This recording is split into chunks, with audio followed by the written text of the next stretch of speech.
I never imagined that a single sentence could completely change the course of my life. But on a stormy night, as rain hammered against the windows, my girlfriend Emily looked me straight in the eyes and whispered words that froze my heart. "Ethan, I like you, but I don't love you." In that moment, the entire room went silent. Her voice echoed in my head, stripping away every illusion I had about us. I wasn't her partner. I was her safety net, her convenience, her backup plan. The weight of that realization crushed me. Was I nothing more than a walking wallet, a placeholder until something better came along?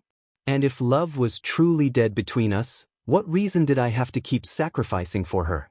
That was the moment I decided the game had to change, and I would be the one rewriting the rules. My name is Ethan Miller, and I work as a systems analyst in Chicago. On paper, my life looked stable: steady income, a decent apartment in a good neighborhood, and a relationship that, at least from the outside, seemed promising. For almost 3 years, I had been with Emily Parker. In the beginning, everything felt effortless. We had our rituals: weekend movie marathons, late-night takeout runs, and long walks along the river when the weather was good. She used to laugh at my nerdy jokes, and I used to admire her energy and charisma. People often told us we looked like the kind of couple who had it all figured out. But appearances are fragile. And ours began to crack. The shift was subtle at first. Emily started going out more, usually with her coworkers or friends from the gym. At first, I didn't think much of it. I told myself it was healthy for her to have her own life outside of me. But slowly, I realized those nights out weren't just about fun, they were about escape. While I was buried in late projects, running data analyses until my eyes blurred, she was posting pictures with cocktails in hand, her smile brighter with strangers than it ever seemed at home with me. Emily was undeniably beautiful: long brunette hair that caught the light, a sharp jawline, and a presence that demanded attention the moment she walked into a room. She thrived on it. She loved to be admired, to have people notice her, to be the center of gravity in any social circle. I, on the other hand, was quieter, more grounded, the kind of man who found comfort in stability rather than chaos. At some point, I began to sense a shift in the way she looked at me. It wasn't that she disliked me, it was worse than that: she grew indifferent. The warmth that once existed in her voice was replaced with short, distracted responses. The affection that once came so naturally now felt staged, like she was going through the motions. I tried to push down the unease. I told myself relationships go through phases, that love sometimes dims before it reignites. But the more I tried to hold on, the further she seemed to drift. And the cruel irony was that the harder I worked to give her the life she wanted, paying for trips, dinners, even small luxuries, the more I felt like a background character in her story. That's when I realized something important: Emily didn't want me. She wanted what I could provide. And deep down, I started to fear that one day, she would confirm the thought that haunted me most, that love had long since left our relationship, and all that remained was convenience. It happened on a night that should have been ordinary. We had just finished dinner, takeout from her favorite Thai place, and I was clearing the table while Emily scrolled through her phone. There was no warning, no argument building up to it. She simply set her phone down, folded her hands, and looked at me with an expression I couldn't quite read. "Ethan," she said softly, almost too calmly, "I like you, but I don't love you." For a second I thought I had misheard. My hands froze mid-motion, holding the plates. I forced a small laugh, waiting for her to smile and tell me it was some kind of twisted joke. But she didn't. She just stared at me with unsettling sincerity. I put the plates down slowly, the weight of her words pressing down on my chest. My throat felt dry, but I managed to ask, "What do you mean by that?" She took a breath, as though rehearsing a speech she had prepared long ago. "I mean, you're stable. You're safe. You're dependable. You're the kind of man women can rely on. That's why I want to stay with you. But love? Passion? The spark? It's not there. It hasn't been for a while." Every word was like a blade slicing through the image of our relationship I had built in my mind. Still, I stood there in silence, letting her continue to bury the dagger. "I don't want to lose what we have," she added quickly, as if that somehow softened the blow. "I don't want to give up the life we've built together." But I need you to understand, I don't feel that way about you anymore. That was the moment something inside me snapped. Not in anger. Not in heartbreak. But in clarity.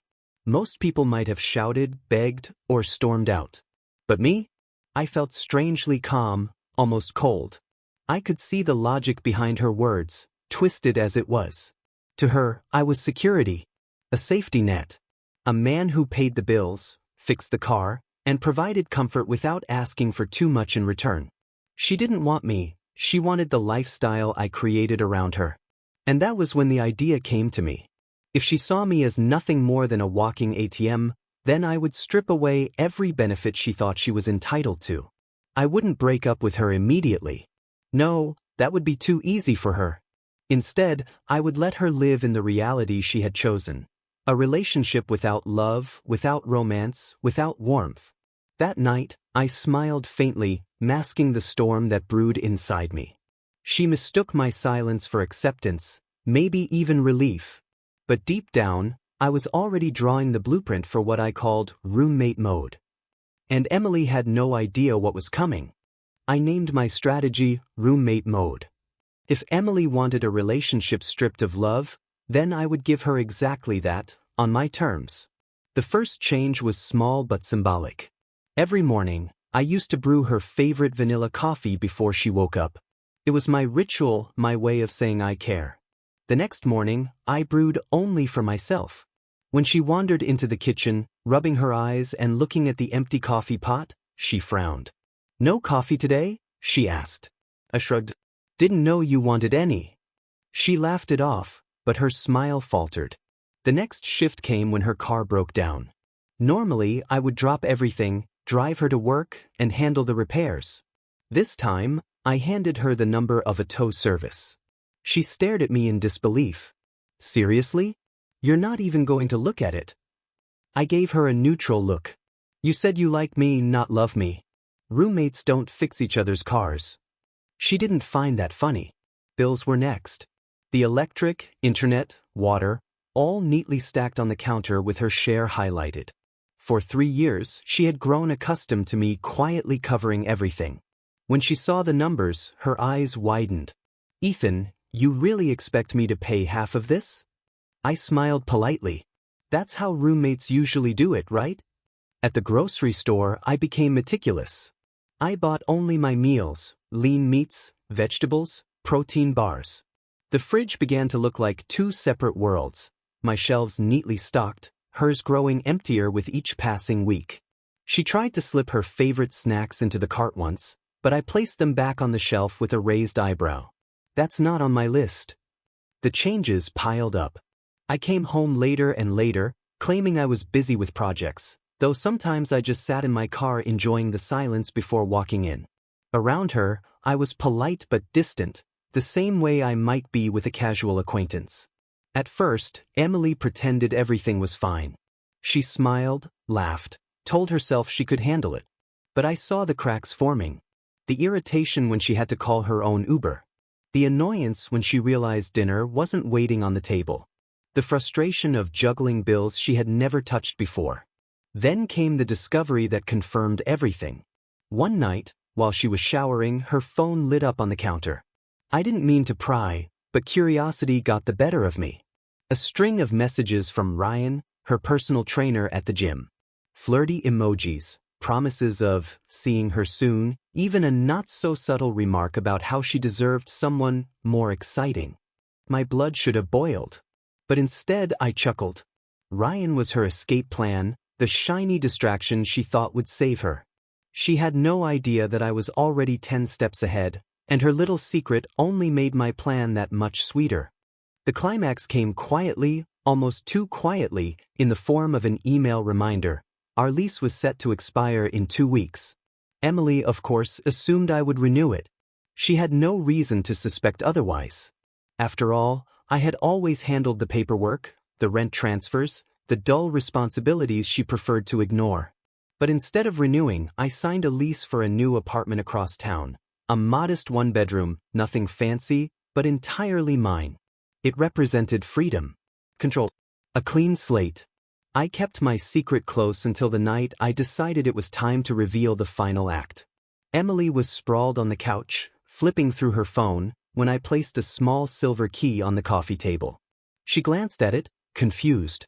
"What's this?" I sat across from her, calm as ever. "That's the key to my new apartment. I'm moving out. I didn't renew this lease." Her face drained of color. "Wait, what do you mean? You're moving? Without me?" I nodded. "Exactly. From now on we're strangers." For the first time in a long while, she looked truly powerless. Panic flashed in her eyes as she scrambled for words. "Ethan, you can't just do this. I need you." I leaned back, studying her. "No, Emily. You don't need me. You need a wallet. And I'm done playing that role." Her eyes welled up. The confident, social butterfly who thrived on attention now looked small, cornered, desperate. She begged, her voice breaking, promising things she never cared to promise before. But her tears didn't move me. They only confirmed what I had known all along. Her affection was conditional, transactional, hollow. The day I moved out, Ryan was waiting for her downstairs, leaning casually against his car. Emily rushed toward him, mascara streaked, clinging to him as if he were her lifeline. I caught his eye for a brief moment. He smirked as if he thought he'd won. I simply nodded and walked away, lighter than I had felt in years. Freedom has a strange silence to it. That first night alone in my new apartment, I sat on the floor surrounded by unpacked boxes, ate takeout straight from the container, and smiled. It wasn't luxury, but it was peace. Weeks later, word got back to me through mutual friends. Emily and Ryan didn't last.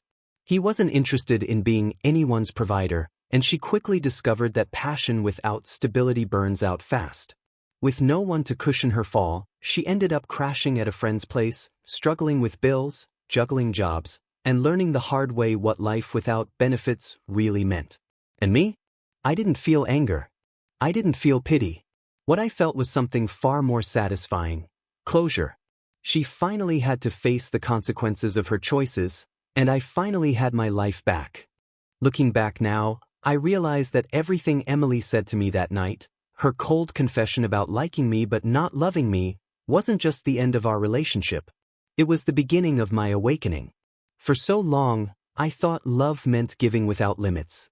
I believed that if I provided stability, security, and loyalty, the rest would naturally follow. But love isn't a one-way contract. It's not supposed to feel like a business arrangement, where one person gives and the other simply takes. True love is built on reciprocity, mutual respect, effort, and vulnerability.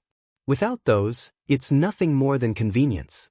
When I stepped away from Emily, I didn't just leave a girlfriend behind. I left behind a version of myself that tolerated being used.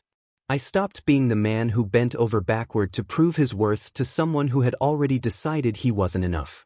I reclaimed my dignity, my independence, my peace of mind. The lesson was painful but necessary. Self-respect must always come first. Without it, you become a supporting character in someone else's story instead of the author of your own. And once I understood that, everything changed. As for Emily, I can only imagine what she learned from all this. Maybe she realized that passion fades quickly when there's no foundation of respect. Maybe she discovered that treating relationships like economic contracts leads to emotional bankruptcy. Or maybe she hasn't learned at all. That's her journey to take. But one thing is certain: the choices we make always catch up to us. She made hers and she paid the price. My life, on the other hand, became simpler, lighter. I learned how to enjoy my own company, how to thrive without depending on anyone else's validation. I started setting higher standards, not just for who I date, but for how I let people treat me. And perhaps most importantly, I realized that walking away is not weakness. Sometimes, it's the strongest thing you can do. If there's a message in my story, it's this: don't be afraid to cut ties with people who drain you. Love without respect is not love at all. It's dependency disguised as affection.